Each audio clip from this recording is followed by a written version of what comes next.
there's two ways to see the world. Some people see the thing that they want, and some people see the thing that prevents them from getting the thing that they want. There's a great story of two lumberjacks where every morning they start chopping wood at the same time, and every day they stop chopping wood at the same time. And every day one of the lumberjacks disappears for about an hour in the middle of the day, and every day he chops more wood than the other guy. And this goes on for months. And eventually the one who works all day, he says, I don't understand. Every day we start at the same time. Every day we stop at the same time. Every day you disappear for about an hour in the middle of the day, and every day you chop more wood than me. Where do you go for that hour? And the other lumberjack looks up and goes, oh, I'll go home and sharpen my axe. You know, that if you take an infinite mindset, it's not about how much you can get done each day. It's how much you can get done over the course of a career or over the course of a lifetime. And you got to take vacations, which means you turn off your email and you turn off your phone and you do not connect to the office. You know, go sharpen your axe. I have 5 little rules that you can follow as you find your spark and bring your spark to life. The first is to go after the things that you want. Let me tell you a story. So a friend of mine and I, we went for a run in Central Park. The Roadrunners organization, on the weekends, they host races. And it's very common at the end of the race, they'll have a sponsor who will give away something, apples or bagels or something. And on this particular day, when we got to the end of the run, there were some free bagels. And they had picnic tables set up, and on one side was a group of volunteers. On the table were boxes of bagels, and on the other side was a long line of runners waiting to get their free bagel. So I said to my friend, let's get a bagel. And he looked at me and said, the line's too long. And I said, free bagel. And he said, I don't want to wait in line. And I was like, free bagel. And he says, nah, it's too long. And that's when I realized that there's two ways to see the world. Some people see the thing that they want, and some people see the thing that prevents them from getting the thing that they want. I could only see the bagels. He could only see the line. And so I walked up to the line. I leaned in between two people, put my hand in the box, and pulled out 2 bagels. And no one got mad at me. Because the rule is, you can go after whatever you want. You just cannot deny anyone else to go after whatever they want. So the point is you don't have to wait in line. You don't have to do it the way everybody else has done it. You can do it your way. You can break the rules. You just can't get in the way of somebody else getting what they want. Rule number 2, take care of each other. The United States Navy SEALs are perhaps the most elite warriors in the world. And one of the SEALs was asked, who makes it through the selection process? Who is able to become a SEAL? And his answer was, I can't tell you the kind of person that becomes a SEAL. I can't tell you the kind of person that makes it through BUD/S. But I can tell you the kind of people who don't become SEALs. He says the guys that show up with huge, bulging muscles, covered in tattoos, who want to prove to the world how tough they are, none of them make it through. He said the preening leaders who like to delegate all their responsibility and never do anything themselves, none of them make it through. He said the star college athletes who've never really been tested to the core of their being, none of them make it through. He says some of the guys that make it through are skinny and scrawny. He said some of the guys that make it through, you will see them shivering out of fear. He says, however, all the guys that make it through, when they find themselves physically spent, emotionally spent, when they have nothing left to give physically or emotionally, somehow, some way, they are able to find the energy to dig down deep inside themselves, to find the energy to help the guy next to them. They become SEALs, he said. You want to be an elite warrior. It's not about how tough you are. It's not about how smart you are. It's not about how fast you are. If you want to be an elite warrior, you better get really, really good at helping the person to the left of you and helping the person to the right of you. because that's how people advance in the world. The world is too dangerous and the world is too difficult for you to think that you can do these things alone. If you find your spark, I commend you. Now, who are you going to ask for help, and when are you going to accept help when it's offered? Learn that skill. Learn by practicing helping each other. It'll be the single most valuable thing you ever learn in your entire life. To accept help when it's offered and to ask for it when you know that you can't do it. The amazing thing is, when you learn to ask for help, you'll discover that there are people all around you who've always wanted to help you. They just didn't think you needed it because you kept pretending that you had everything under control. And the minute you say, I don't know what I'm doing, I'm stuck, I'm scared, I don't think I can do this, you will find that lots of people who love you will rush in and take care of you. But that'll only happen if you learn to take care of them first. Lesson 3. Nelson Mandela is a particularly special case study in the leadership world because he is universally regarded as a great leader. You can take other personalities, and depending on the nation you go to, we have different opinions about other personalities. But Nelson Mandela, across the world, is universally regarded as a great leader. He was actually the son of a tribal chief. And he was asked one day, how did you learn to be a great leader?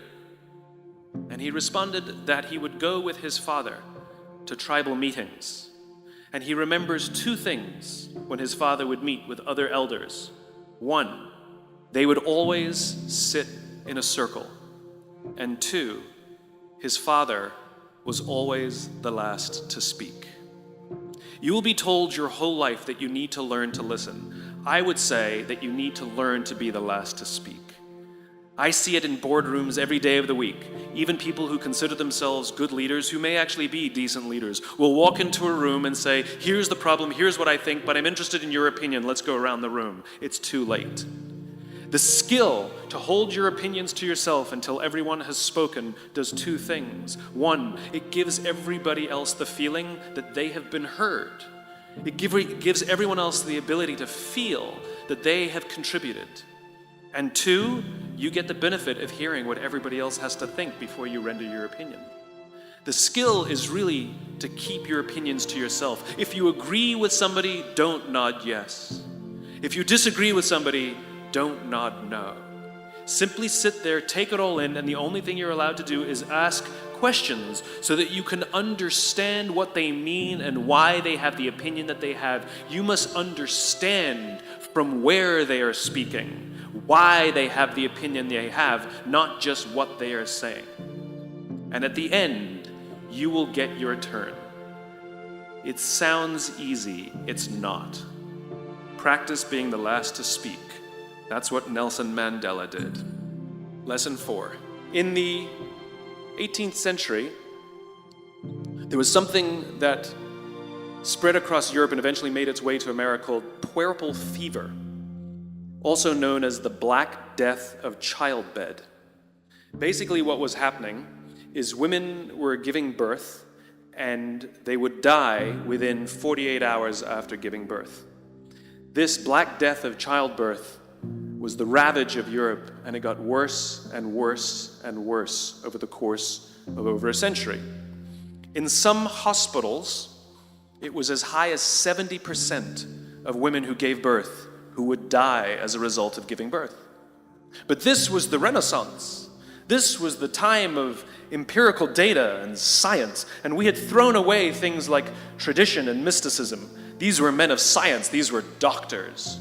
And these doctors and men of science wanted to study and try and find the reason for this Black Death of childbed, and so they got to work studying, and they would study the corpses of the women who had died. And in the morning they would conduct autopsies, and then in the afternoon they would go and deliver babies and finish their rounds. And it wasn't until somewhere in the mid-1800s that Dr. Oliver Wendell Holmes realized that all of these doctors who were conducting autopsies in the morning weren't washing their hands before they delivered babies in the afternoon. And he pointed it out and said, guys, you're the problem.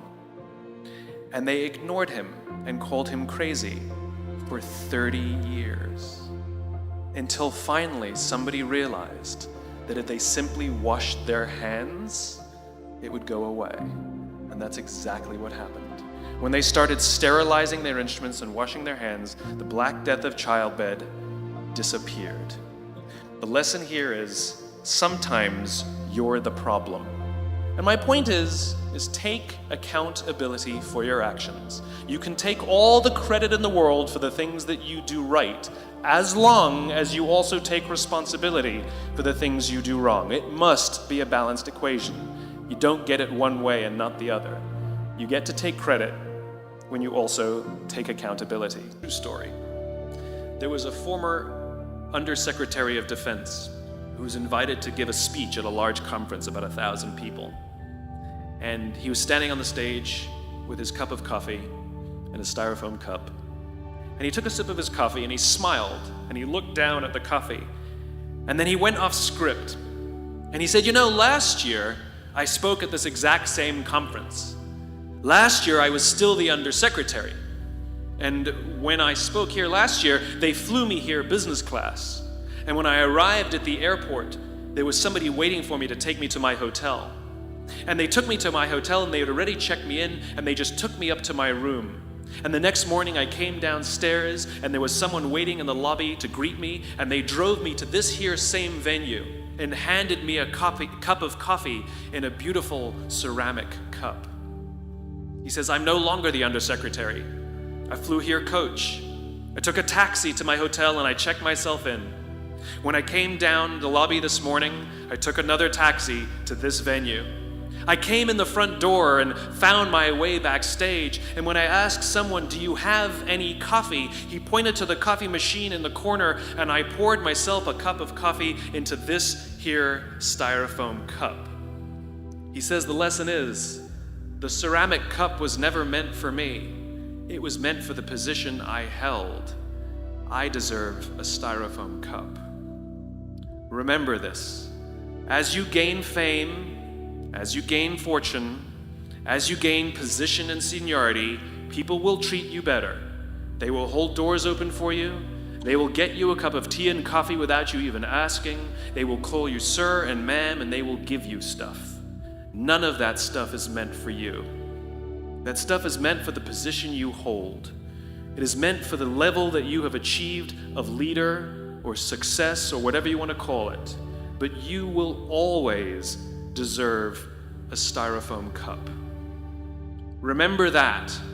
Remember that lesson of humility and gratitude. You can accept all the free stuff. You can accept all the perks. Absolutely, you can enjoy them. But just be grateful for them and know that they're not for you. We're asking our youngest generation to work and succeed and find themselves and build their confidence and overcome their addiction to technology and build strong relationships at work. We're asking them to do this, and these are the environments we've created. We keep saying to them, you're the future leaders. We're the leaders now. We're in control. What are we doing? This is what empathy means. It means if there's an entire generation struggling, maybe it's not them. It's like, the only thing that the common factor in all my failed relationships? Me. Same thing.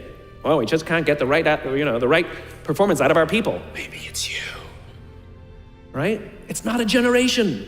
It's not them. They're not difficult or hard to understand. They're human beings like the rest of us, trying to find their way, trying to work in a place where they feel that someone cares about them as a human being. By the way, that's what we all want. In other words, it's not even generational. It's all of us. This is the practice of empathy, that if we're struggling to communicate to someone, if we're struggling to help someone be at their natural best, I'm tired of people saying to me, how do I get the best out of my people? Really, that's what you want? They're like a towel, you just wring them. How can I get the most out of them? No, how do I help my people be at their natural best? Right? We're not asking these questions. We are not practicing empathy. We have to start by practicing empathy and relate to what they may be going through. And it will profoundly change the decisions we make. It will profoundly change the way we see the world. We're growing up in a Facebook, Instagram world. In other words, we're good at putting filters on things. We're good at showing people that life is amazing even though I'm depressed, right? And so everybody sounds tough. And everybody sounds like they got it all figured out. And the reality is there's very little toughness and most people don't have it figured out. And so when the more senior people say, well, what should we do? They sound like, this is what you gotta do. And they have no clue. So you have an entire generation growing up with lower self-esteem than previous generations, right? We know that engagement with social media and our cell phones releases a chemical called dopamine. That's why when you get a text, it feels good, right? It's why we count the likes. It's why we go back 10 times to see if my Instagram is growing slower. Did I do something wrong? Do they not like me anymore, right? The trauma for young kids to be unfriended, right? Dopamine is the exact same chemical that makes us feel good when we smoke, when we drink, and when we gamble. In other words, it's highly, highly addictive. That's basically what happened. You have an entire generation that has access to an addictive, numbing chemical called dopamine through social media and cell phones as they're going through the high stress of adolescence. Why is this important? What's happening is because we're allowing unfettered access to these dopamine-producing devices and media, basically it's becoming hardwired, and what we're seeing is as they grow older, too many kids don't know how to form deep, meaningful relationships. Their words, not mine. They will admit that many of their friendships are superficial. They will admit that their friends, that they don't count on their friends, they don't rely on their friends, they have fun with their friends, but they also know that their friends will cancel on them if something better comes along. Deep, meaningful relationships are not there because they never practice the skill set, and worse, they don't have the coping mechanisms to deal with stress. So when significant stress starts to show up in their lives, they're not turning to a person, they're turning to a device, they're turning to social media, they're turning to these things which offer temporary relief. I believe loving your work is a right and not a privilege. I despise the fact, I lament the fact, I curse the fact that so few people get to say, I love my job, as if they've won some lottery. You know, you go out with your friends and somebody says, I love my job, and everybody goes, oh my God, you're so lucky, right? That to me is madness. Everybody, the vast majority, should get to wake up and say, I love my job. It is a right, it is a God-given right that we should love where we work. And we should demand it. We should demand that our leaders provide an environment in which we want to come, where we want to care about each other, where we feel safe to express our vulnerabilities and our fears and our concerns, that we're open to correction and discipline and feedback, that we're not defensive because we know that it's being given to help us improve and grow, and we want to improve and grow. And in turn, we will help others improve and grow. Because when we feel safe, when we feel that our leaders care more about us than a number. They care more about our lives and our confidence and our joy and our skill set, more than some short-term gain. That they care more about our priorities than the priorities of some disinterested external constituency. Then we will respond in kind, and we will offer our blood and our sweat and our tears, and we will make sacrifices of all kinds to see that our leader's vision is advanced and that this company continues to thrive, not for them, for ourselves. It becomes deeply personal and becomes something we love contributing to. I talk about it all the time. Working hard for something we don't care about is called stress. Working hard for something we love is called passion.